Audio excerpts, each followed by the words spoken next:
بسم الله الرحمن الرحيم. السلام عليكم ورحمة الله وبركاته. Waalaikumsalam Waalaikumsalam. warahmatullahi Waalaikumsalam wabarakatuh. warahmatullahi wabarakatuh. الحمد لله البر الجواد الذي جلت نعمه عن الإحصاء بالأعداد، المان باللطف والإرشاد، الهادي إلى سبيل الرشاد، الموفق للتفقه في الدين من لطف به واختاره من العباد. أحمده أبلغ حمد وأكمله وأزكاه وأشمله، وأشهد أن لا إله إلا الله الواحد الغفار، وأشهد أن محمدا عبده ورسوله المصطفى المختار، صلى الله وسلم عليه وزاده فضلا وشرفا لديه. Alhamdulillah, dengan taufik dan pertolongan dari Allah Subhanahu wa taala, malam hari ini kita bisa memulai pertemuan perdana untuk angkatan baru, ya, angkatan ke-9. Semoga sebagaimana Allah memberikan kemudahan untuk kita bertemu pada malam hari ini, Allah senantiasa memberikan taufik dan kemudahan kepada kita untuk istiqamah dan mudah dalam belajar, khususnya belajar bahasa Arab di program Kubara ini. Taqabbalallahu jami'an. Langsung saja kita mulai bahasan kita.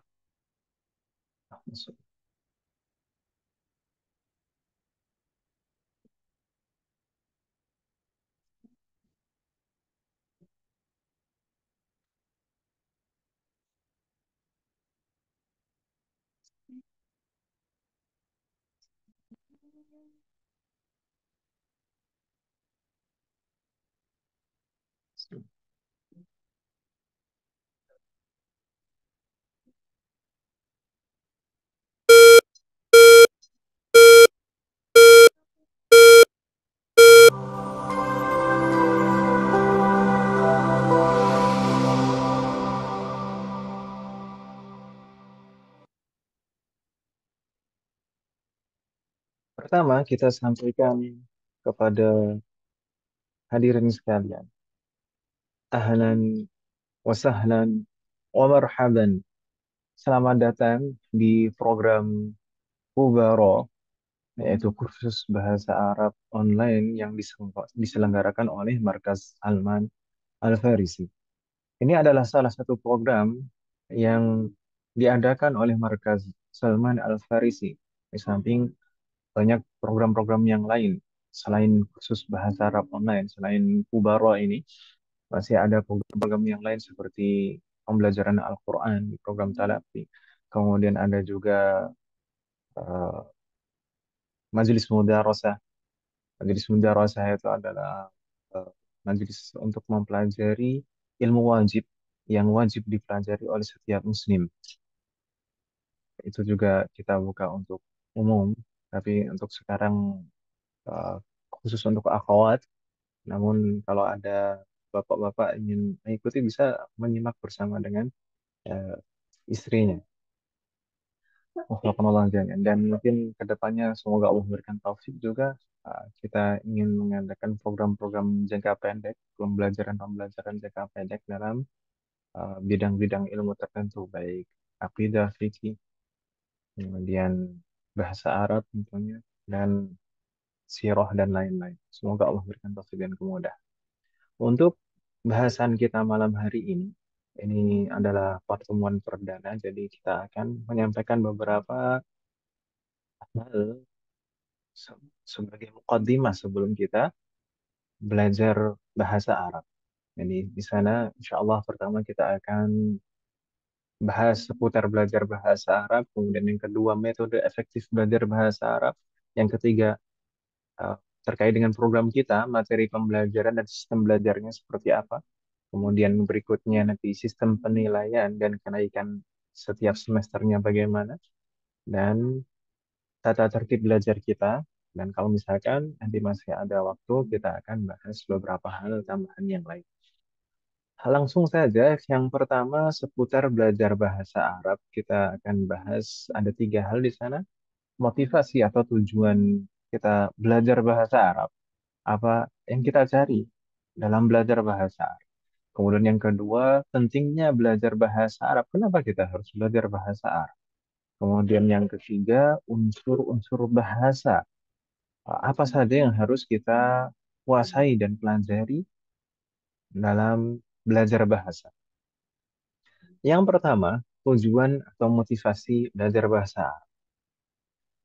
Eh, Hadirin sekalian, ummahat, akhwat, dan ikhwah sekalian, penting sekali dalam melakukan segala sesuatu, penting sekali dalam memulai segala aktivitas kita untuk menentukan tujuan kita, motif kita, atau secara syar'i bisa kita sebut niat kita.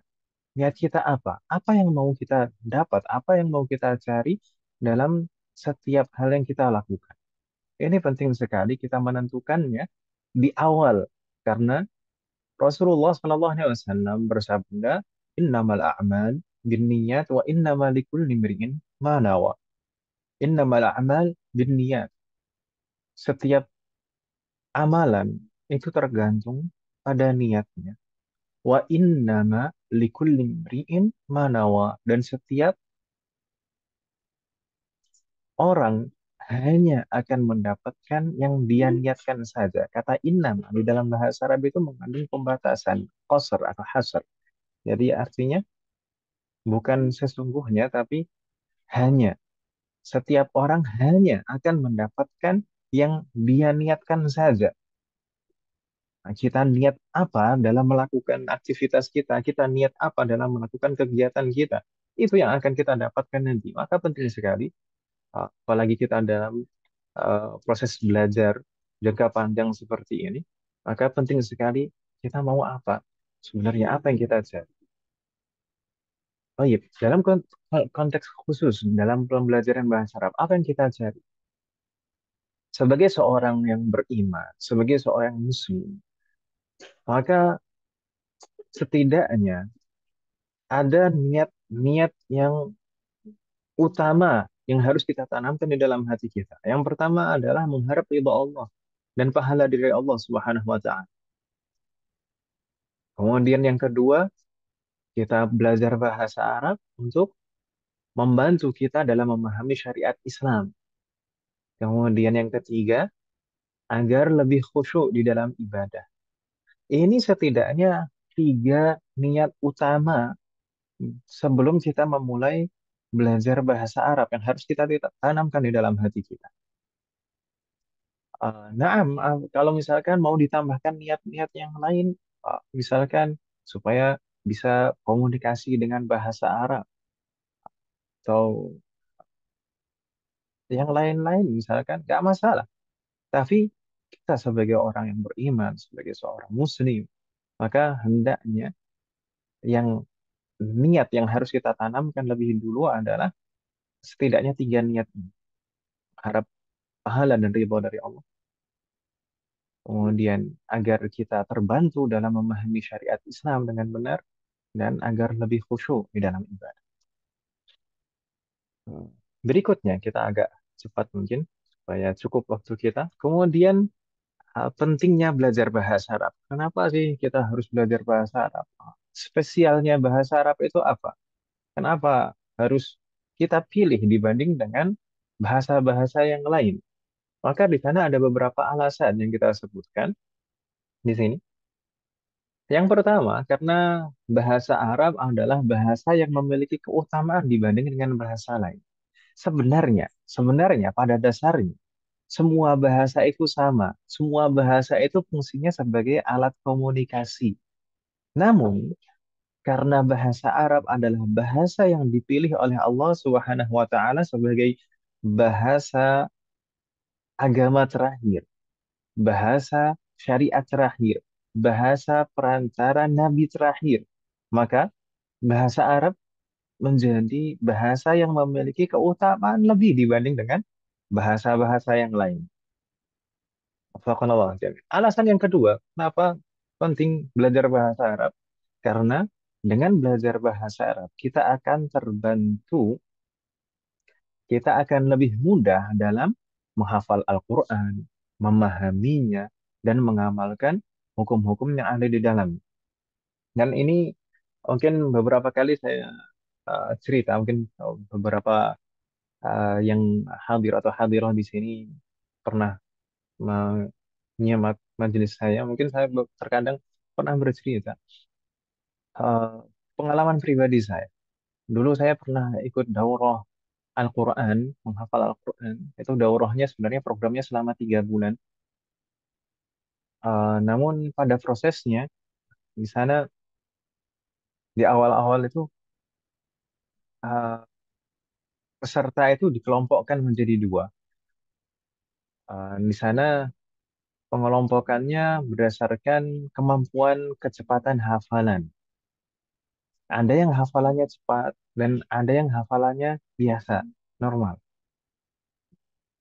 Setelah dikelompokkan itu menjadi dua kelompok, ternyata ketika dilihat yang hafalannya cepat, itu semuanya memang sudah pernah belajar bahasa Arab sebelumnya.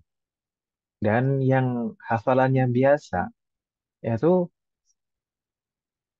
belum pernah belajar bahasa Arab sebelumnya, atau baru mulai belajar bahasa Arab. Nah, itu terjadi, dan saya alami sendiri. Dan pada prosesnya yang hafalannya cepat itu tadi kelompok halakoh, kelompok belajar yang hafalannya cepat itu bisa menyelesaikan dalam 1 bulan menghafal Al-Quran 30 juz. Alhamdulillah. Bibi ni'matihi tatimmus shalihat. Di samping itu, selain membantu kita untuk cepat menghafal, itu juga tentu akan membantu kita dalam memahaminya. Memahami uh, makna dari Al-Quran, termasuk juga hadis sebenarnya. Uh, Otomatis kalau kita memahaminya dengan baik dan benar, maka akan membantu kita juga untuk mudah mengamalkan. Namun, uh, kita jangan berpikir instan. Terkadang orang zaman sekarang itu tidak sabaran dan semuanya dianggap bisa instan. Uh, Proses belajar itu tidak bisa langsung jadi. Proses belajar itu tidak seperti sulap yang sekali ikut program langsung jadi menguasai semua bidang ilmu. Tidak, tidak seperti itu. Ilmu bahasa, bahasa Arab itu adalah ilmu alat. Sedangkan tafsir Al-Quran itu adalah ilmu ghayah. Ilmu alat itu alat, sedangkan ilmu ghayah itu ilmu inti yang menjadi tujuan utama yang akan dipelajari. Jadi bahasa itu alat. Apakah nanti ketika belajar ilmu alat ini serta-merta langsung bisa paham ilmu ghayah seperti tafsir? Maka butuh proses lagi untuk mempelajari tafsir. Tidak bisa uh, belajar bahasa Arab sama dengan paham tafsir. Tidak, tidak seperti itu. Ya, karena tafsir itu lebih kompleks lagi. Nanti butuh tambahan majelis tafsir. Makanya kita juga ada program-program biasanya seperti kemarin di bulan Ramadan itu ada majelis tafsir. Kemarin kita membahas tafsir surat Al-Fatihah. Kita selesaikan dalam 4 pertemuan. Alhamdulillah. Uh, jadi ketika Ramadan biasanya kita ada program-program khusus biasanya memang khusus untuk selama Ramadan saja. Wafaqqanallahu jami'an. Kemudian alasan ketiga, kenapa belajar bahasa Arab itu penting? Karena bahasa Arab merupakan kunci utama dalam memahami serta mengamalkan ilmu syar'i dan syariat Islam. Kalau kita perhatikan penjelasan-penjelasan terkait dengan syariat Islam, itu dijelaskan di dalam, naam, sumbernya adalah Al-Quran dan hadis, tapi penjelasannya, penjabarannya, itu ditulis oleh para ulama dengan bahasa apa? Dengan bahasa Arab juga. Bahkan ulama-ulama non-Arab sekalipun ketika menjelaskan tentang syariat Islam, beliau-beliau menuliskannya dengan bahasa Arab. Banyak sekali, misal contoh saja di negara kita, sebenarnya banyak sekali ulama di negara kita. Hanya saja mungkin kita tidak, justru kurang familiar karena mungkin ya mungkin lingkup kita uh, kita tidak terlalu familiar. Tapi kalau di pesantren-pesantren tradisional, insya Allah banyak mengetahuinya di negara kita. Dahulu itu banyak terlahir para ulama. Misalkan mungkin yang paling familiar itu yang kita dengar, misalkan Syekh Muhammad Nawawi Al-Bantani misalkan. Itu yang paling dikenal biasanya. Sebenarnya masih banyak yang lain seperti Syekh Muhammad Mahfud At-Tirmizi dari Termas. Kemudian Syekh Usman Al-Batawi dari Betawi, dari Bekasi juga ada. Kemudian misalkan Syekh Abdul Qadir Al-Mandili dari Mandailing, Medan. Dan masih banyak lagi. Misalkan Syekh Yasin Al-Fadani, Syekh Ahmad Khatib Al-Minangkabawi, dan lain-lain. Dan kitab-kitab beliau-beliau ini masih masih ada sampai sekarang, masih dicetak dan masih dipelajari sampai sekarang dengan bahasa Arab, dengan bahasa Arab. Uh, dan kalau kita menguasai bahasa Arab, tentu akan sangat terbantu untuk mempelajarinya. Termasuk kita di Majelis Mudarosah itu, kita sebenarnya juga belajar praktek dalam membaca kitab dan memahaminya, masuk juga latihan menerjemahkan. Uh, Kemudian baru biasanya kita jelaskan. Wassalamualaikum warahmatullahi wabarakatuh. Mungkin ada pertanyaan, Seth, sekarang kan sudah banyak buku-buku terjemahan. Apakah buku terjemahan itu bisa mewakili kitab-kitab bahasa Arab? Jawabannya tidak, sama sekali tidak. Buku terjemah itu tidak bisa mewakili kitab-kitab bahasa Arab. Karena kenapa? Namanya terjemah itu adalah bahasa penerjemah dan sangat tergantung pada pemahaman penerjemah. Makanya terkadang ada terjemah-terjemah yang mungkin kurang sempurna karena memang penerjemah itu tidak menguasai bidang ilmu yang diterjemahkan. Um, Belum tentu kalau kita membaca sendiri teks Arabnya dan memahaminya sendiri belum tentu seperti apa yang dimaksud oleh penerjemah.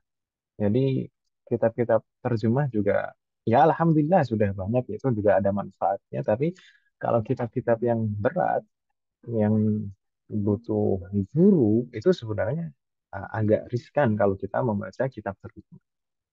Semoga Allah memberikan taufik kepada kita. Kemudian yang keempat, alasan keempat kenapa belajar bahasa bahasa Arab itu penting. Yang keempat adalah menghindarkan. Ketika kita belajar bahasa Arab, maka setidaknya kita berusaha untuk menghindari kesalahpahaman dalam mempelajari syariat Islam.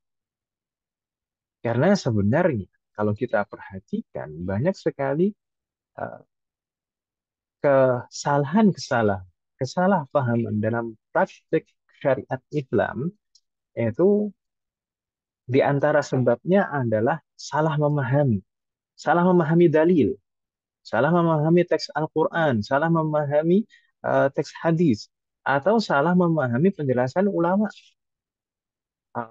Kalau ditanya sumbernya apa, pegangannya apa, sama dalil Al-Quran, hadis, penjelasan para ulama, tapi terkadang salah paham.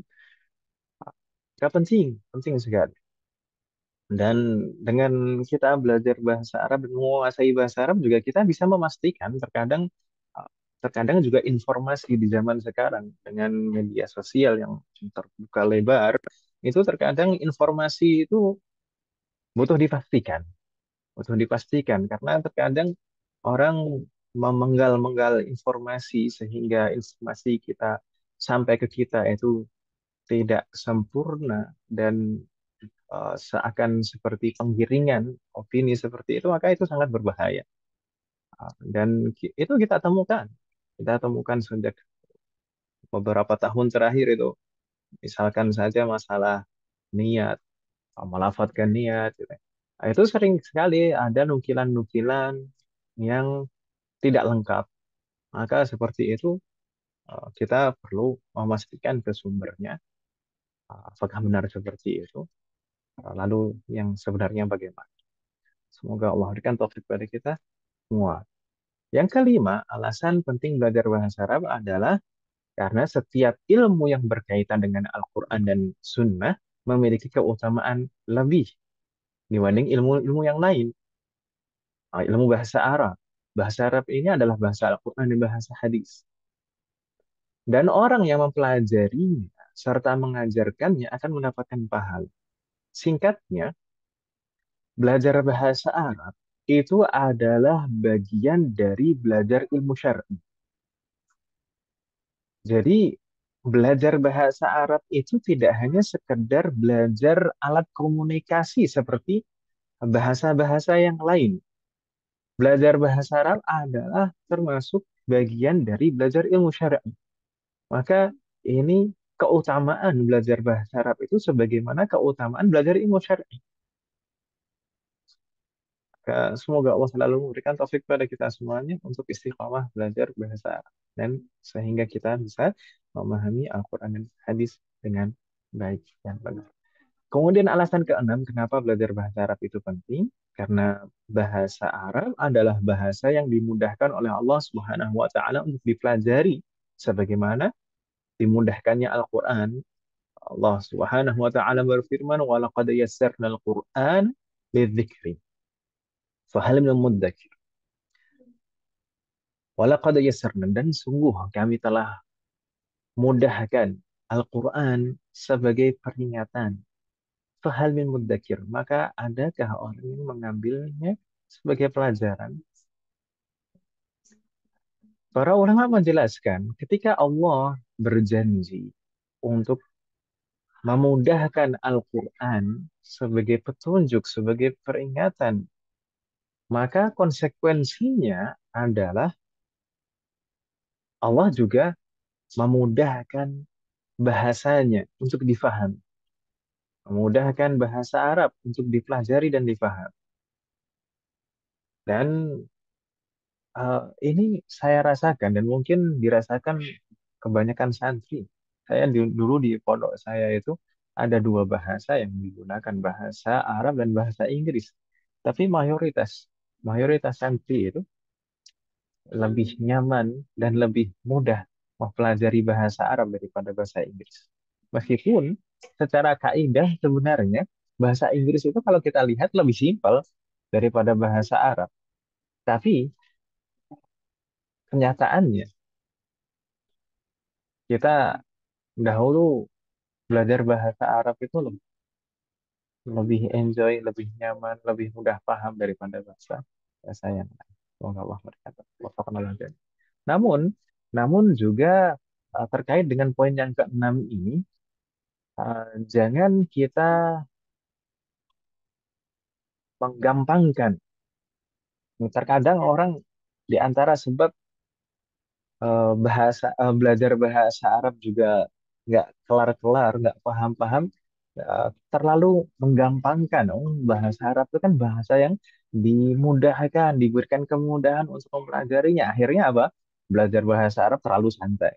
Belajar bahasa Arab eh, di, ya, dijadikan sampingan saja. Seperti itu. Akhirnya ya nggak kelar-kelar, nggak paham-paham. Meskipun meskipun bahasa Arab itu dimudahkan oleh Allah Subhanahu wa taala, tapi kita juga harus tanamkan di dalam hati kita. Allah menetapkan takdir. Allah menetapkan semua ketentuan itu berdasarkan sebab akibat. Berdasarkan sebab akibat. Naam, memang hasil itu di tangan Allah. Hasil itu hanya Allah yang menentukannya. Tapi kita perlu berusaha tidaknya semampu kita, tidak harus menghabiskan semua apa yang kita miliki, tapi berusaha semampu kita. Sebagaimana kisah Sayyidah Maryam ketika mengandung sebelum melahirkan Nabi Isa alaihissalam. Eh, Sayyidah Maryam itu dalam proses melahirkan itu sendiri di pengasingan, tidak ada yang membantunya dalam kondisi lemah. Beliau wanita hamil yang eh, ya kita tahu kondisi bagaimana ibu hamil yang menjelang melahirkan, dan dalam kondisi seperti itu tidak ada yang membantu, tidak ada yang memberi makan. Sampai sampai Sayyidah Maryam itu betul-betul mengadu kepada Allah, guys. Kalau kalau aku gak hidup sebelum fase ini. Tapi Allah tetap menolongnya, tetap menjaminnya, menjamin kehidupan dan keselamatannya. Tapi tetap Allah memerintahkannya untuk berusaha apa? Berusaha menggerakkan pohon kurma. Apakah oke, kalau kita bayangkan Sayyidah Maryam, ibu hamil yang menjelang melahirkan, apakah sebenarnya mampu untuk menggerakkan pohon kurma sehingga kurma itu bisa berjatuhan untuk dimakannya? Pohon kurma itu seperti pohon kelapa, tinggi besar. Eh, Kalau kita nalar, nggak bakal mungkin, nggak bakal mungkin pohon kurma sebesar itu digoyahkan oleh ibu hamil yang mau melahirkan. Kemudian kurma itu bisa berjatuhan untuk makan. Nggak mungkin. Tapi tapi hasil itu Allah yang menentukan. Yang penting kita berusaha, ada usaha, ada usaha. Hasil itu Allah, betul-betul murni dari Allah. Hasil. Sedangkan kewajiban kita adalah berusaha. Wafaqana Allah. Berikutnya, yang ketiga unsur bahasa. Sebenarnya ini tidak hanya dalam bahasa Arab. Unsur bahasa itu tidak hanya di dalam bahasa Arab, tapi dalam semua bahasa. Kalau kita ingin menguasai suatu bahasa, maka kita harus mempelajari dan menguasai 4 unsur. Apa itu? Yaitu yang pertama, kalau dalam bahasa Arab kita sebut al-qiraah atau membaca, kemampuan membaca, maharatul qiraah. Dalam bahasa Inggris disebut reading. Kemudian yang kedua ada maharatul kitabah, kemampuan menulis, writing. Dan yang ketiga ada maharatul istima', kemampuan memahami apa yang kita dengar, listening. Dan yang keempat ada maharatul kalam atau kemampuan untuk berbicara, speaking. Ini semua bahasa mengandung 4 unsur ini, termasuk juga bahasa Arab. Namun kalau kita perhatikan dari sekian banyak buku-buku pembelajaran bahasa Arab dan metode-metode pembelajaran bahasa Arab, biasanya kecenderungannya berbeda-beda. Kecenderungannya berbeda-beda. Alhamdulillah zaman sekarang banyak sekali buku-buku bahasa Arab yang disusun. Eh, Kemudian juga ada metode-metode yang mungkin setiap saat selalu ada metode baru dalam mempelajari bahasa Arab. Itu menunjukkan bahwasanya bahasa Arab itu diberikan kemudahan oleh Allah untuk dipelajari. Namun kalau kita perhatikan setiap kitab dan setiap metode itu biasanya ada kecenderungan, ada yang memfokuskan untuk maharatul qiraah, kemampuan membaca seperti metode Lisani atau beberapa kitab yang lain seperti cara mudah untuk membaca kitab, misalkan seperti itu. Kemudian ada juga kitab yang khusus untuk mempelajari kemampuan menulis seperti materi imla dan materi khot. Kemudian ada juga yang fokus untuk percakapan, muhadasah. Gitu ya. Nah, namun kita usahakan di kitab Durusulullah yang akan kita pelajari ini sebagaimana al-muallif harapan menulis kitab tersebut bisa mencakup 4 unsur ini. Ya meskipun tidak 100% semuanya, tapi 4 unsur itu tercakup dalam kitab yang akan kita pelajari. Subhanallah. Berikutnya, metode efektif belajar bahasa. Mungkin terkadang beberapa dari kita pernah belajar bahasa Arab, tapi kurang maksimal.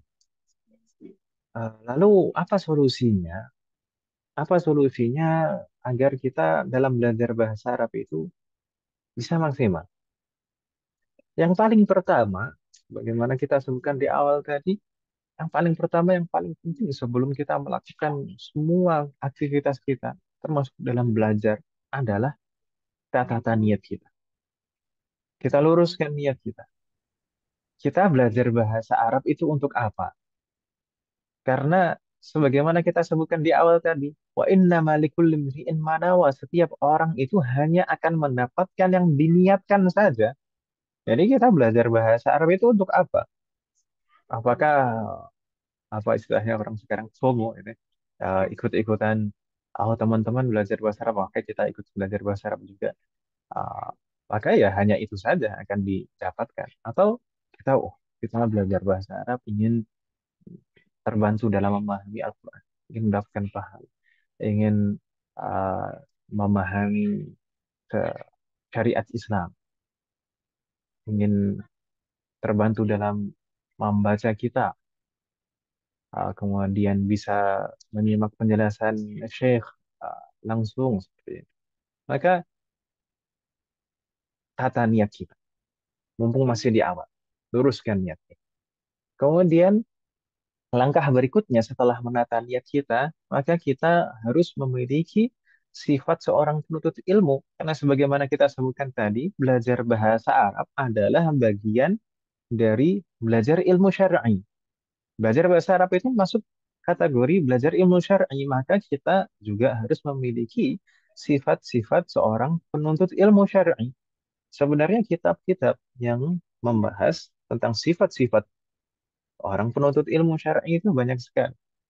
Seperti Tazkiratus Sami', Ta'limul Muta'allim. Itu dijabarkan panjang lebar di sana. Tapi kita sebutkan secara singkat saja di sini apa yang disebutkan oleh Al-Imam Asy-Syafi'i dalam dua bait syair yang beliau sebutkan di dalam diwan beliau. Beliau um, mengatakan, radhiyallahu anhu, "Akhi, lan tanala al-ilma illa bisittatin sa'unbika an tafsiliha bibayan." Akhi, wahai saudara, lan tanalal ilma. Lan itu artinya never, tidak akan pernah. Lan tanalal ilma. Engkau tidak akan pernah mendapatkan ilmu. Engkau tidak akan pernah menguasai suatu ilmu illa bisittatin, kecuali dengan enam hal, kecuali dengan enam perkara. Saunbika, aku akan memberitahumu. Unbika, naba'un. Saunbika, aku akan memberitahumu an tafsiliha, tentang perinciannya, bibayan, dengan detail. Yang pertama apa? Beliau menyebutkan dzakaun, kemudian wahirsun, wajtihadun, wabulghatun, wasuhbatu ustadin, wa tulu zaman. Ada enam. Yang pertama zaka. Zaka itu artinya kecerdasan. Maka jami. Kecerdasan. Sebenarnya, ini tentu sekalian, semua dari kita sejak lahir diberikan kecerdasan oleh Allah Subhanahu wa taala. Hanya saja terkadang kita kita sendiri yang tidak memaksimalkan kecerdasan kita. Maka bekal yang pertama ini, uh, modal pertama ini sebenarnya setiap dari kita memilikinya.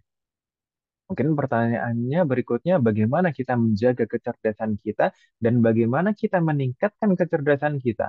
Maka kecerdasan itu bisa kita jaga dan kita tingkatkan pertama dengan takwa. Ketakwaan sebagaimana Allah Subhanahu wa taala berfirman, wattaqullaha wa yu'allimukumullah. Bertakwalah kepada Allah, maka Allah akan mengajarkan ilmu kepada kalian. Wattaqullaha wa yu'allimukumullah. Takwa itu landasan dalam mempelajari ilmu. Semakin bertakwa seseorang, maka akan semakin mudah dalam belajar. Wafakanallah jami. Dan bukan alasan, misalkan, oh, misalkan saya usia saya sudah banyak, misalkan. Tidak, eh, kecerdasan itu sebenarnya seharusnya bisa dijaga. Kecerdasan itu bisa dijaga, jadi tidak termakan oleh usia. Bahkan semakin bertambah usia bisa semakin matang kecerdasan. Bagaimana caranya? Memohon kepada Allah, memohon kepada Allah, dan kita berusaha menjaga diri kita. Sebagaimana seorang ulama menuturkan yang usianya 100 tahun lebih dan tapi masih betul-betul secara fisik dan mental itu masih betul-betul kuat. Orang-orang bertanya kepadanya, apa rahasianya? Kemudian beliau menuturkan, kuntu hafidtu hadhil jawarih fis sighari fayahfaduha Allahu fil kibari. Aku menjaga seluruh indraku dari maksiat semasa aku muda. Maka Allah menjaganya di masa aku tua. Maka maka hendaknya kita harus banyak memohon kepada Allah, memohon taufik dan menjaga diri kita dari kemaksiatan dan selalu memperbanyak istighfar, memperbanyak mohon ampun. Karena ilmu itu adalah termasuk rezeki. Dan di antara penghalang rezeki itu adalah dosa. Maka perbanyak istighfar. Perbanyak istighfar, perbanyak mohon kepada Allah, dan jaga diri kita dari kemaksiatan. Wafaqanallah jami'an. Dan cara yang lain adalah percaya diri. Maksudnya percaya diri di sini uh, percaya dengan kemampuan yang telah Allah berikan kepada kita semuanya. Jangan jangan justru jangan merendahkan diri kita sendiri. Oh, saya nggak bisa. Kalau misalkan kita mindset kita dalam belajar sejak awal, oh saya nggak bisa ya, nggak bisa terus. Mindset kita, cara berpikir kita itu harus kita tata. Allah telah memberikan kemampuan kepada kita. Maka dengan kemampuan kita ini kita harus bersyukur. Kita gunakan secara maksimal semampu kita. Pasti Allah memberikan jalan. Insya Allah. Jangan jangan jangan suudzon kepada Allah Subhanahu wa taala. Terkadang ya saya pernah mungkin beberapa kali cerita tentang terkadang manusia itu semakin semakin mendapatkan kemampuan itu justru malah semakin suudzon kepada Allah. Padahal Allah selalu menjamin kita sejak sebelum kita dilahirkan di dalam kandungan, kemudian setelah dilahirkan kita juga masih belum bisa apa-apa. Allah selalu menjamin kehidupan kita, tapi biasanya setelah dewasa itu malah justru muncul pikiran-pikiran, oh nanti bagaimana, oh nanti kalau terjadi seperti ini, bagaimana nanti istri kita, anak-anak kita, makannya gimana, sekolahnya gimana. Selalu muncul kekhawatiran-kekhawatiran seperti itu justru ketika kita sudah mampu berusaha kuat, diberikan tenaga, pikiran, kemampuan untuk berusaha. Justru muncul pikiran-pikiran kekhawatiran seperti itu. Padahal semenjak sebelum kita lahir, itu sudah dijamin kehidupan kita. Maka hendaknya kita selalu husnudzon kepada Allah Subhanahu. Kemudian yang kedua dari 6 hal yang harus kita miliki sebagai seorang penuntut ilmu, yang kedua adalah hirs. Hirs itu apa? Hirs itu tidak hanya sekedar semangat. Semangat itu hamasah, semangat. Tapi hirs itu lebih lebih dari sekedar semangat. Maka saya terjemahkan di sini tamak akan ilmu, selalu merasa haus akan ilmu, selalu merasa kurang akan ilmu. Jadi kalau misalkan sehari saja tidak mendapatkan tambahan ilmu, akan merasa merugi. Harusnya seperti itu. Seorang penuntut ilmu hendaknya memiliki mental seperti itu. Subhanallah. Kemudian yang ketiga yaitu ijtihad. Ijtihad itu adalah usaha. Dan tidak hanya usaha yang sekedarnya, tidak. Tapi ijtihad itu adalah usaha yang betul-betul sesuai dengan kemampuan kita. Usaha semampu kita. Usaha keras semampu kita. Mengerahkan apa yang kita mampu. Ini usaha. Nggak, yang penting jalan saja. Enggak. Yang penting ngalir saja. Enggak seperti itu. Tapi harus ada usaha. Meskipun bahasa Arab itu bahasa yang diberikan kemudahan, ya tetap harus ada usaha menghafal menghafal kosakata itu dihafal di murojaah, kemudian juga usaha untuk latihan, usaha untuk mencoba kapan aja. Kemudian bulaghah yang keempat ini. Yang keempat adalah bulaghah.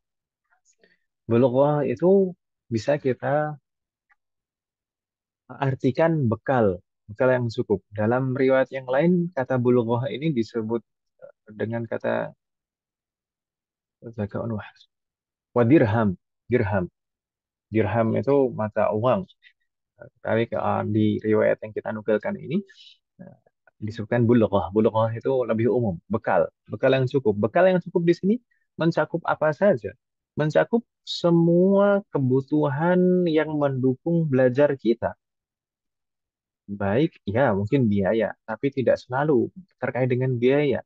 Ah, terkait juga misalkan fasilitas, fasilitas belajar kita, misalkan ada kitab yang kita pelajari. Kemudian kalau kita belajar online tentu kita butuh akses internet.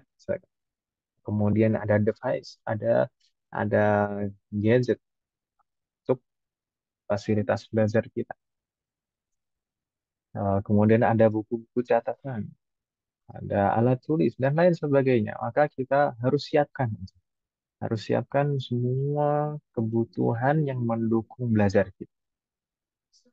Kemudian yang kelima, suhbatu ustad. Suhbatu ustad itu sebenarnya kalau diterjemahkan secara harfiah bisa maksudnya adalah membersamai guru atau juga membersamai guru di sini juga berarti beradab kepada guru. Jadi belajar itu butuh guru. Bagaimanapun juga belajar itu butuh guru. Sebagai, mau seperti apapun, nah ada misalkan ada orang yang eh, belajar secara otodidak misalkan seperti itu. Nah, pada kenyataannya memang ada orang yang belajar bahasa Arab sendiri. Ada. Saya pernah bertemu dengan orang tersebut, tapi pada hakikatnya tidak bisa betul-betul sendiri. Dia tetap saja dia menyimak selalu membiasakan diri untuk mendengarkan, kemudian menyimak, kemudian juga menggunakan fasilitas-fasilitas yang lain. Jadi tetap sebenarnya belajar itu butuh guru yang membimbing. Dan ketika kita belajar dengan seorang guru, maka keharusan berikutnya adalah kita harus beradab kepada seorang guru. Karena itu menentukan keberkahan ilmu kita. Jangan sampai ilmu kita itu hanya sekedar sebatas wawasan saja, tapi keberkahan ilmu itu bisa dilihat dari mana? Apakah ilmu itu bermanfaat atau tidak? Manfaat ilmu itu yang bagaimana? Mana ilmu yang bermanfaat? Ilmu yang bermanfaat adalah ilmu yang bisa diamalkan, yang bisa diterapkan. Maka sangat berpengaruh adanya guru dan beradab kepada seorang guru itu sangat berpengaruh pada hasil belajar kita. Subhanallah jalla. Kemudian yang keenam adalah tulu zaman, waktu yang panjang. Waktu yang panjang ini maksudnya apa? Kita belajar itu tidak ada yang instan seperti sebagaimana kita sebutkan di awal tadi. Tidak mungkin belajar itu langsung bisa dalam satu kali pertemuan langsung paham 100%. Tidak, pasti harus butuh pengulangan-pengulangan, dimurajaah lagi, diulang lagi. Butuh waktu yang panjang, butuh proses. Bahkan para ulama mengatakan man ramal ilma jumlatan dhahabat anhu jumlatan. Siapapun yang berusaha menguasai ilmu dalam jumlah yang banyak sekaligus dalam satu waktu, pasti dhahabat anhu jumlatan, pasti akan hilang seketika juga. Sebagaimana mungkin prakteknya anak-anak kalau di sekolahan misalkan, atau di perkuliahan misalkan kalau mau ujian baru belajar ya. SKS, sistem kebut semalam. Ya, ketika belajar malam eh, dikebut dalam satu malam bisa. Kemudian jawab soal bisa. Habis jawab soal, habis selesai ujian, udah ilmunya sudah jadi nilai, sudah nggak berbekas lagi di benak kita. Maka tidak bisa belajar dan menuntut ilmu itu instan, itu tidak akan pernah bisa. Maka butuh waktu yang panjang. Maka waktu yang panjang itu setidaknya membutuhkan dua hal, membutuhkan kesabaran dan keistiqomahan. Sabar, sabar dan istiqomah. Eh, sebagaimana Allah Subhanahu wa taala berfirman wasta'inu bis-sabri was-shalah. Sebenarnya ini dalam semua hal. Dalam semua hal ketika kita sudah berazam menginginkan sesuatu, mengharapkan sesuatu, memohon kepada Allah, maka wasta'inu, ista'inu, ista'in itu apa? Mencari mencari bantuan, mencari bantuan dalam mencarilah bantuan dalam merealisasikan tujuan kalian bisabri wassalah dengan sabar, sabar, sabar. Nggak bisa, nggak bisa dalam hal apapun itu harus instan, nggak bisa. Terus sabar, terutama dalam belajar sedikit demi sedikit. Sekarang misalkan dalam pertemuan ini misalkan paham 30%, 50%, begitu pertemuan berikutnya ada murojaah, oh bisa bertambah jadi 70% pahamnya. Oh nanti akan ada murojaah lagi ya, jadi 90%. Dan seterusnya seperti itu. Jadi tidak bisa dalam satu pertemuan bisa langsung paham 100% itu nggak bisa. Dalam semua bidang ilmu nggak bisa seperti itu. Dan butuh istiqomah juga. Waktu yang panjang itu butuh istiqomah, berarti. Terkadang saya bilang ke santri di sini, eh, namanya belajar itu butuh uh, berlanjut dan berkelanjutan. Berlanjut dan berkelanjutan. Jadi istiqomah. Berlanjut. Belajar itu harus terus berjalan. Dan berkelanjutan, maksudnya meningkat dari satu jenjang ke jenjang berikutnya. Terus seperti itu, harus istiqomah.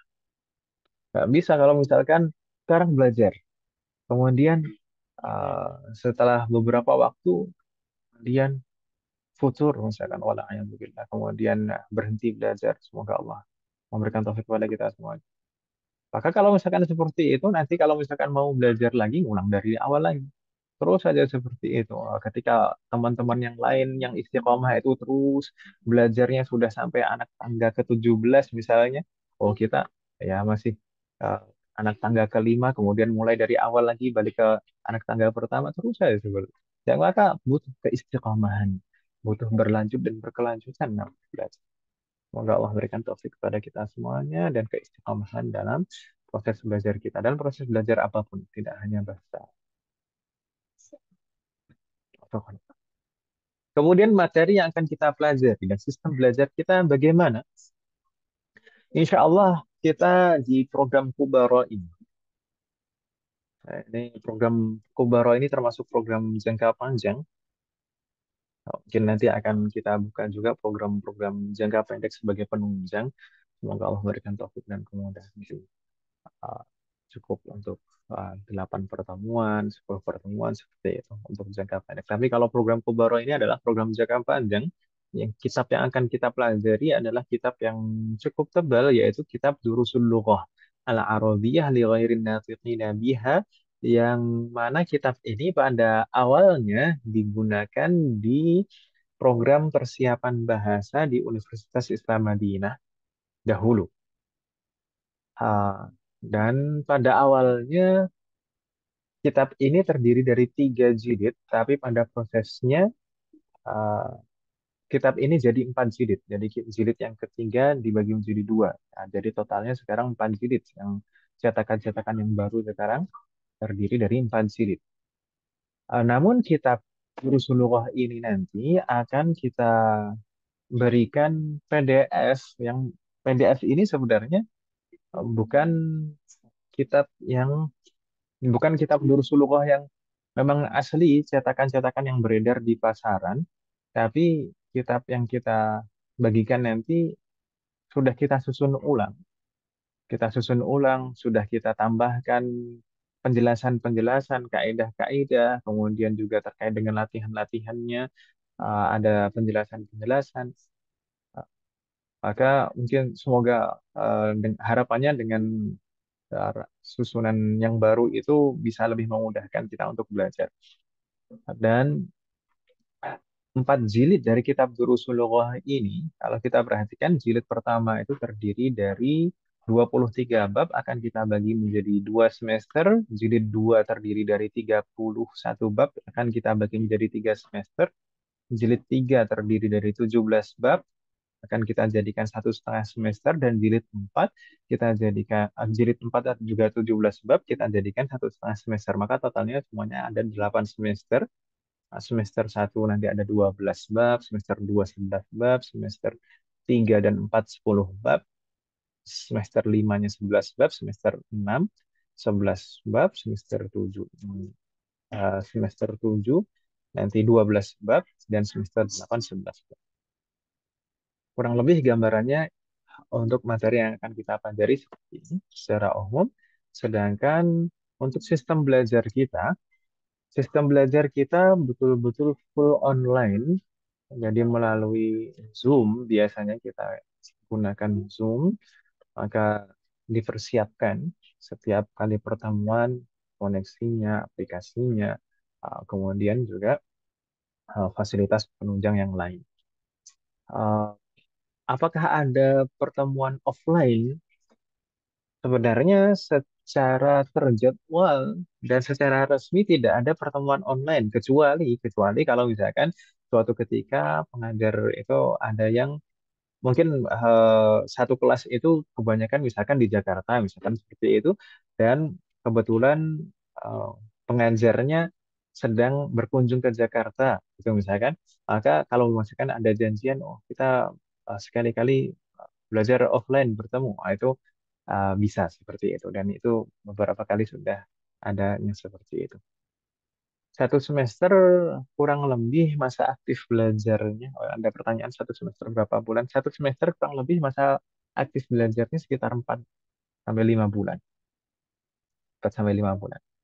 Itu kurang lebih masa aktif belajar. Subhanallah.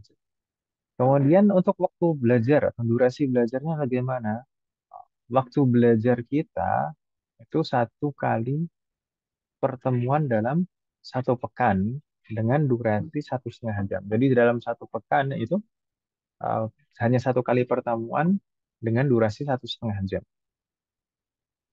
Kecuali mungkin beberapa kelas nanti, terutama yang kelas-kelas mungkin setelah itu ini semester 5, 6, 7, 8 itu, kalau kelas saya adakan waktu tambahan, jadi 1 pekan jadi 2 kali kalau di kelas saya.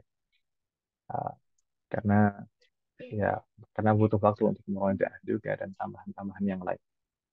Dan ya 1 pekan 2 kali kalau kelas saya. Eh, tapi untuk semester 1, semester 2 masih cukup. Biasanya 1 pekan sekali, durasinya 1,5 jam. Sebenarnya waktu ini sangat sangat kurang sekali kalau untuk belajar bahasa Arab, karena belajar bahasa itu pada hakikatnya pembiasaan. Pembiasaan sebagaimana uh, yang selalu kita ingat, apa yang disampaikan oleh guru saya dulu, Ustadz Dihyatul Mas'am rahimahullah ta'ala. Beliau menyampaikan innamal luqatu bil mumarasah. Bahasa itu hanya bisa dikuasai dengan pembiasaan. Pembiasaan, karena belajar bahasa itu seperti anak kecil belajar bicara. Bagaimana anak kecil belajar bicara? Banyak mendengar, banyak memperhatikan, kemudian sedikit demi sedikit mulai menirukan. Ketika menirukan, nanti dibetulkan, selalu seperti itu berulang terus. Maka belajar bahasa itu sebenarnya seperti itu juga, seperti anak kecil belajar bicara. Maka sebenarnya butuh waktu yang banyak dan intens. Maka sebenarnya 1 kali pertemuan 1,5 jam 1 pekan ini sebenarnya sangat kurang. Maka kita siasati dengan tugas. Tugas nanti ada tugas hafalan dan ada tugas tulis. Tugas hafalan itu setiap pertemuan nanti ada hafalan kosakata. Kosakata yang mana? Kosakata dari kamus yang kita bagikan. Kamus itu kamus apa? Kamus dari kitab Suluh itu sendiri. Jadi nanti setiap mungkin per bab, setiap bab itu di kamus itu kosakata itu per bab juga. Jadi sebelum pertemuan perdana masuk ke bab, setiap babnya itu akan diwajibkan untuk menghafal kosakata di bab yang akan dipelajari seperti itu. Maka nanti insya Allah akan dijelaskan lagi oleh pengajarnya masing-masing. Protokol latihan. Jadi nanti setorannya di hari apa sebelum pertemuan, tentunya setiap pekannya. maka setorannya melalui apa mungkin disepakati oleh pengajar masing-masing, bisa lewat WA saja atau Google atau Classroom atau yang lain-lain. Wafakallahu a'lam. Kemudian demikian juga dengan tugas tulis. Ada juga tugas tulis. Tugas tulis itu apa? Itu mengerjakan soal yang ditentukan di setiap bab yang dipelajari. Misalkan bab satu nanti uh, ada beberapa latihan, maka ada latihan tersendiri yang ditentukan sebagai tugas tulis. Yang lain dijawab di kelas secara lisan. Tapi ada satu latihan tersendiri biasanya dijadikan sebagai tugas tulis. Itu nanti juga dikumpulkan, baik tugas hafalan maupun tugas tulis, itu dikumpulkan ke pengajar masing-masing. Kalau tugas tulis nanti ditulis, kemudian difoto, kemudian dikirimkan. Bisa nanti disepakati oleh pengajarnya masing-masing, nanti dikirimkannya lewat WA atau yang lain. Itu akan aja. Kemudian kita juga buat kelas grup kelas. Jadi grup nanti ada dua, ada grup umum sebagai pusat informasi pembelajaran kita dari markas, dan ada grup kelas. Nah, untuk grup kelas bisa dimaksimalkan untuk diskusi, untuk tanya jawab, dan bisa juga untuk mengontrol tugas masing-masing. Misalkan tugas hafalan disetorkan di grup saja, misalkan seperti itu bisa juga nggak masalah. Masya. Ini terkait dengan program dan sistem belajar kita. Berikutnya, terkait dengan sistem penilaian dan kenaikan semester. Bagaimana dengan sistem penilaiannya? Nah, karena kita programnya semi klasikal, ya. Ini ada penilaian. Ada penilaian di akhir semester, nanti ada ujian akhir semester. Eh, Namun nilai akhir semester itu tidak hanya diambil dari ujian akhir semester.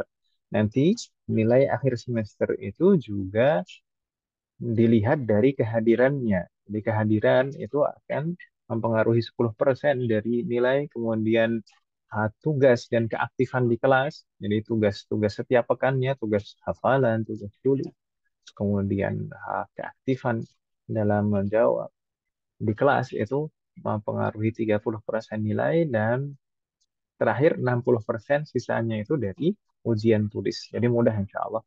Untuk ke naik semester minimal berapa nilainya? Minimal 60% dari total 100%. Subhanallah.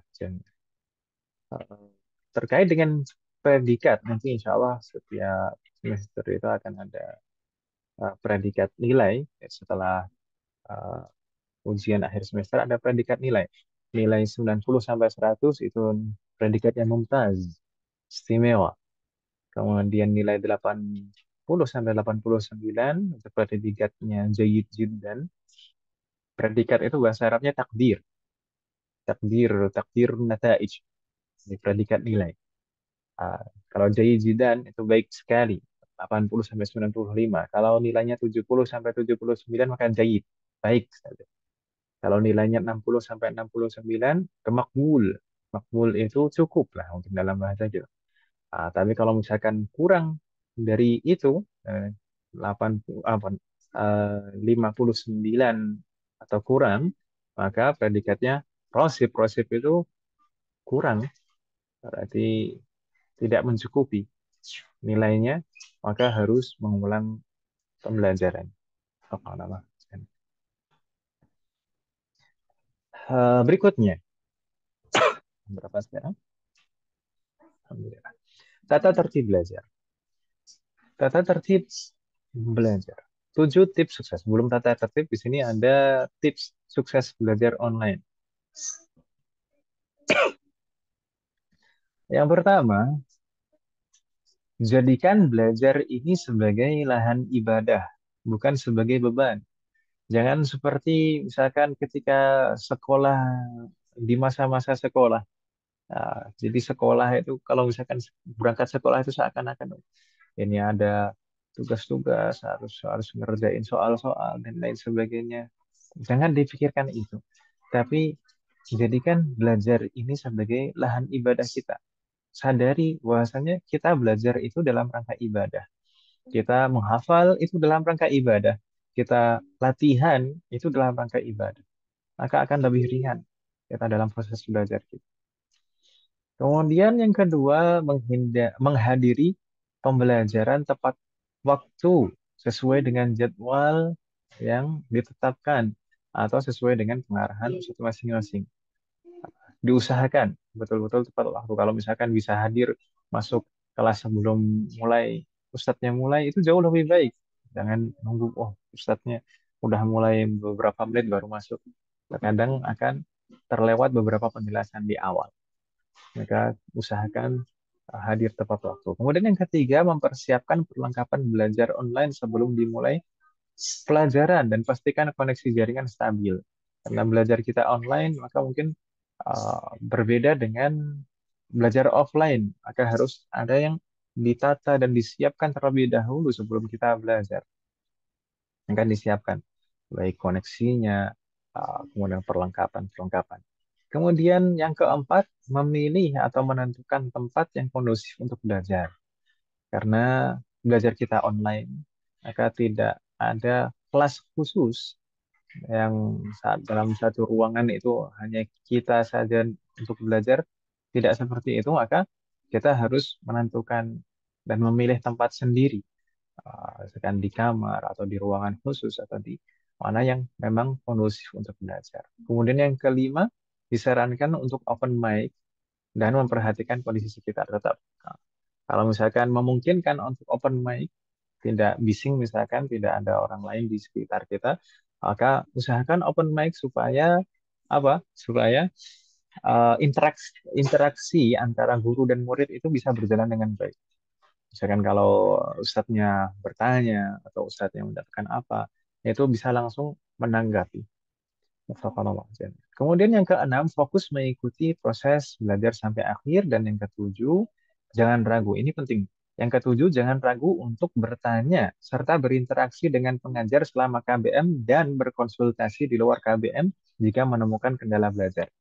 Terkadang sering kali, apalagi misalkan ibu-ibu, akhwat itu biasanya sering memendam, kan? Sering memendam.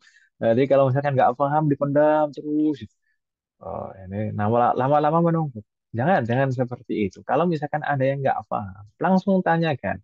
Kalau misalkan ustadz atau ustadzahnya menjelaskannya serasa terlalu cepat, maka sampaikan, tolong agak diperlambat. Nah, misalkan seperti itu. Tolong, kalau misalkan belum terlalu paham, butuh diulang lagi, sampaikan. Tolong diulang lagi penjelasannya. Kalau belum paham, ya bilang saja belum paham. Itu nanti bisa dijelaskan lagi oleh pengajar. Jangan malu, jangan malu. Karena kita belajar itu pengen pengen bisa, pengen paham. Maka jangan ragu untuk bertanya dan berkonsultasi kepada pengajar masing-masing. Kemudian peraturan, yang kita terapkan di dalam proses belajar kita, hendaknya kita menyampaikan izin jika berhalangan hadir maksimal 10 menit sebelum KBM berlangsung.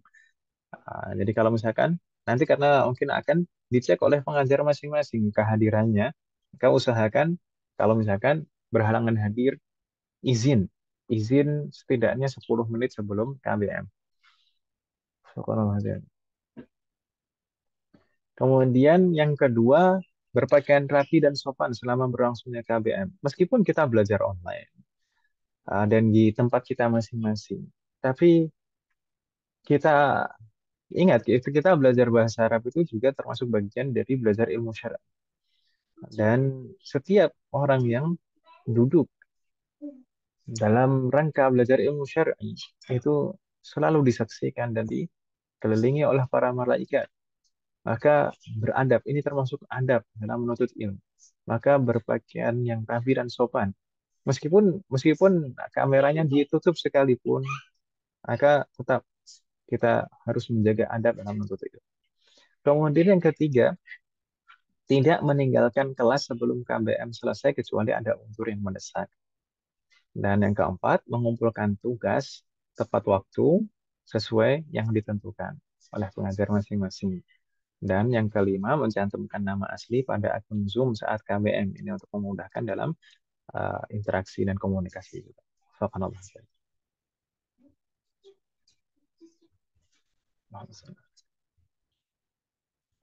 Ada pertanyaan, Bang sekalian, terkait dengan pembelajaran kita?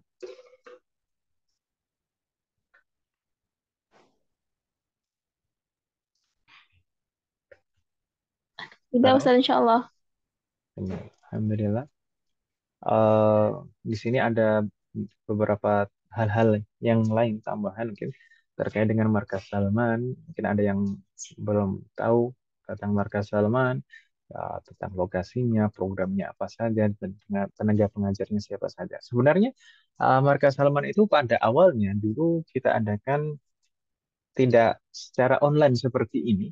Pada awalnya dulu kita berlokasi di Masjid Salman Al Farisi di eh, Komplek Bulog di Kayu Putih yang di Jakarta, maksudnya Jakarta Timur, ya? Jakarta Timur. Mungkin ibu-ibu yang di Jakarta atau di Jakarta Timur tahu lokasi masjid ini. Biasanya sering ada kajian di masjid ini. Dulu dulu kita adakan di hari Ahad saja. Di sana ada kelas bahasa Arab dan halakoh-halakoh Al-Quran. Namun mulai dari tahun 2020 semenjak COVID itu, maka kita dan teman-teman berinisiatif untuk membuat memang program yang khusus untuk online. Dan alhamdulillah lahirlah dimulai dari program Kubaro ini, kemudian program Tanafi dan program-program yang lain. Lalu program yang sudah ada di markas ini apa saja? Maka ada halaqah Al-Quran yang ada di masjid, kemudian ada juga pembelajaran bahasa Arab ya di masjid, dan ada program Kubaro, program kita yang kita bahas tadi. Kemudian ada program Majelis Mudarosah. Majelis Mudarosah, mungkin beberapa umahat di sini ada yang rutin hadirah di setiap Senin malam, Senin malam Selasa. Ini program Majelis Mudarosah ini kita buka untuk umum, untuk ummah dan akhwat, tapi masih khusus untuk ummah dan akhwat. Kalau ikhwan mau menyimak, bisa menyimak bersama dengan istrinya, pasangan. Program ini sebenarnya kita adakan selain untuk em, mengasah dan melatih kemampuan bahasa Arab kita, baik dalam membaca kitab, menerjemahkan, dan belajar i'rab dasar, ini juga kita tujukan untuk belajar eh, ilmu-ilmu yang memang wajib dipelajari oleh setiap muslim. Jadi ada bidang-bidang ilmu yang memang wajib dipelajari oleh setiap muslim. Setiap muslim ini semuanya, baik orang awamnya maupun orang alimnya, penuntut ilmu atau bukan penuntut ilmu. Oh, jadi semua wajib. Kalau misalkan nggak mempelajari bidang ilmu ini, maka akan berdosa karena hukumnya fardhu ain. Uh, yang kita pelajari di Majelis Mudarasah adalah itu, baik dalam akidah, fikih, adab dan akhlak. Uh, dan sistem belajar kita tidak klasikal, tidak ada ujian, tidak ada ketentuan-ketentuan seperti di Kubaro tadi. Jadi program belajar kita dengan sistem mulazamah kalau Majelis Mudarasah ini. Yang penting kita uh, usahakan untuk menyelesaikan kitab seperti itu. Subhanallah jami'an. Kemudian ada juga program Talaqi, ini Ta'alim Al-Quran online. Oh, dan sebagaimana kita sampaikan tadi juga, ini ada rencana-rencana, semoga Allah memberikan taufik dan kemudahan dalam beberapa waktu ke depan, insya Allah akan kita adakan program-program jangka pendek yang bisa diselesaikan dalam 8 pertemuan, 10 pertemuan seperti itu, baik dalam beberapa bidang ilmu, baik akidah, fikih, tafsir, sirah, termasuk juga bahasa Arab. Seperti misalkan sorof dasar, misalkan kita selesaikan dalam 8 pertemuan. kemudian nahwu dasar misalkan seperti itu. Dan tingkat lanjutan. Seperti itu. Demikian juga misalkan fikih-fikih khusus terkait pembahasan-pembahasan khusus seperti misalkan fikih fikih hukum darah wanita terkait dengan haid, eh, nifas dan istihadah. Insya Allah semoga Allah berikan taufik dan kemudahan.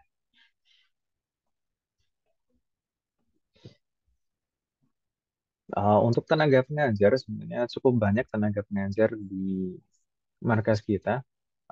Dan untuk program Kubaro sendiri, di sana ada saya sendiri, kemudian ada Ustadz Syafiq, Ustadz Bagas, Ustadz Faisal, Ustadz Taqi, Ustadzah Triska, Ustadzah Rifa, Ustadz Randy, dan sebenarnya ada lagi satu di sini yang belum masuk, qadarullah, fotonya belum masuk. Ini ada Ustadz Diki juga, Ustadz Diki. Faqanallah jami'an. Kalau ada pertanyaan, silahkan ditanyakan mahasiswa kalian. Kalau tidak ada, mungkin kita cukupkan. Alhamdulillah, tidak sampai jam 9:30. Ini cukup singkat kita malam hari ini.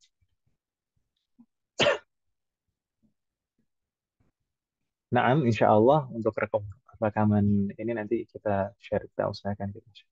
Subhanallah jami'an. Oh ya, untuk materi-materi nanti insya Allah akan di-share juga PDF-nya, baik kitab Durusul Lughahnya maupun kamusnya. Insya Allah nanti akan di-share. Gitu. Subhanallah.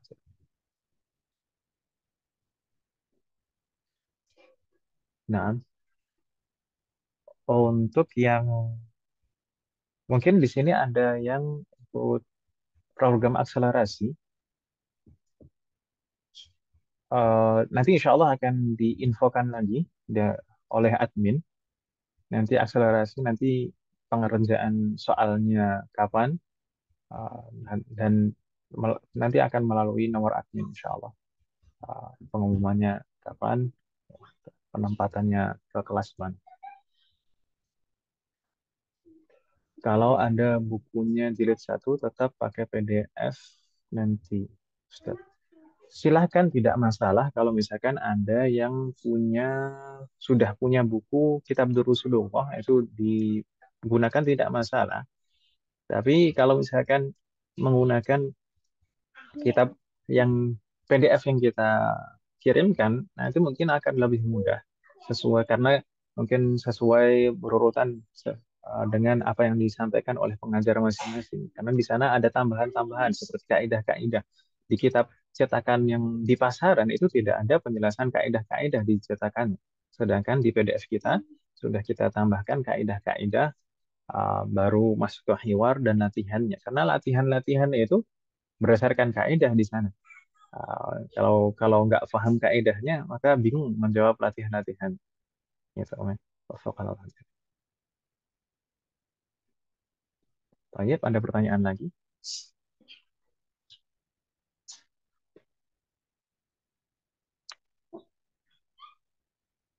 Kalau tidak ada pertanyaan, maka kita cukupkan.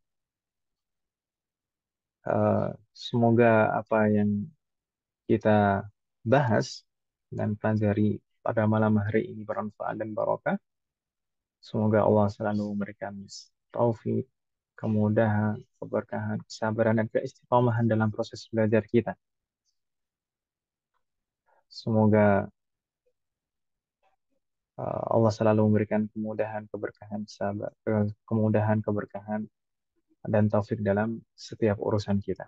Wassallallahu ala nabiyyina Muhammad wa ala alihi wa sahbihi ajma'in. Subhanakallahumma wa bihamdik. Asyhadu an la ilaha illa ant. Astaghfiruka wa atubu ilaik. Wassalamualaikum warahmatullahi wabarakatuh. Waalaikumsalam warahmatullahi wabarakatuh, Ustaz. Waalaikumsalam warahmatullahi wabarakatuh.